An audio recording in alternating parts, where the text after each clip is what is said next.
सांगली जिल्ह्याचे पालकमंत्री माननीय चंद्रकांत दादा पाटील यांच्या संकल्पनेतून आणि मिरजचे आमदार माननीय सुरेशभाऊ खाडे यांच्या मार्गदर्शनाखाली महाआरोग्य शिबिर व जनसुविधा शिबिर भव्य प्रमाणात आयोजित करण्यात आले। या शिबिराला नागरिकांचा उत्स्फूर्त प्रतिसाद मिळाला।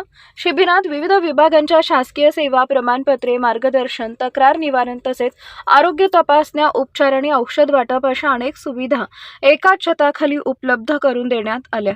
नागरिकांनी विशेषतः आरोग्य तपासणी, आरोग्य आधार, रहिवासी दाखला, वृद्धापकाळ पेन्शन, अपंग कल्याण, महिला व बाल कल्याण यांच्या सेवांचा मोठ्या प्रमाणात लाभ घेतला।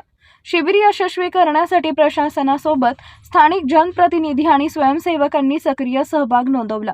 जनतेकडून मिळालेला उत्स्फूर्त प्रतिसाद पाहता अशा शिबिरांचे आयोजन पुढेही करण्यात येणार असल्याची माहिती आयोजकांनी दिली आहे। यावेळी जिल्हाध्यक्ष स्वातीताई खाडे, निरंजन औटी, अनघा कुलकर्णी, शोभा तोडकर, विद्याताई नलावडे, मोहन वाटवे, गायत्री सातपुते, वर्षा राणी वांड्रे, सीमा मगदूम, रेखा सेजवर, सुमेध ठाणेदार, जितेंद्र ढोले, पांडुरंग कोरे आदी सर्व पदाधिकारी उपस्थित होते। नमस्कार, मी शोभा तोडकर, भारतीय जनता पार्टीचे एक पदाधिकारी आहे।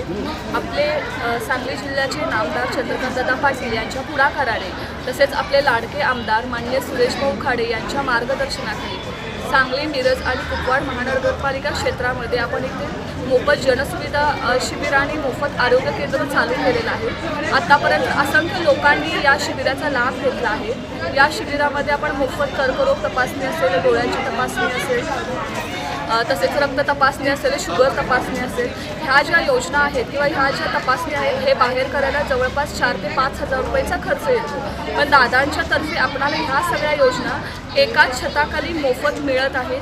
त्यामुळे नागरिकांमध्ये याचं उत्साहाचं वातावरण तयार झालेलं आहे। त्याचप्रमाणे आधार कार्ड असेल, ई-श्रम कार्ड असेल, आभा कार्ड असेल, मतदान कार्ड असेल, त्याच्यामध्ये जे काही चेंज वगैरे करायचं असेल तर ह्या पण योजना आपल्याला ह्याच शिबिरामध्ये मिळत असल्यामुळं सगळीकडे आनंदाचं वातावरण निर्माण झालेलं आहे। आतापर्यंत महानगरपालिका क्षेत्रातल्या भरपूर लोकांनी याचा लाभ घेतलेला आहे आणि अजूनपर्यंत नोंदणीही आमच्या चालूच आहे। त्यामुळं एकंदरीत आपुलकीचे वातावरण आणि आपुलकीचं शिबिर दादांच्यामुळे आम्हाला इथं आयोजित करायला मिळालं। त्यामुळे आम्ही सगळ्यांच्या वतीनं दादांचा मनपूर्वक धन्यवाद देतो। थँक्यू।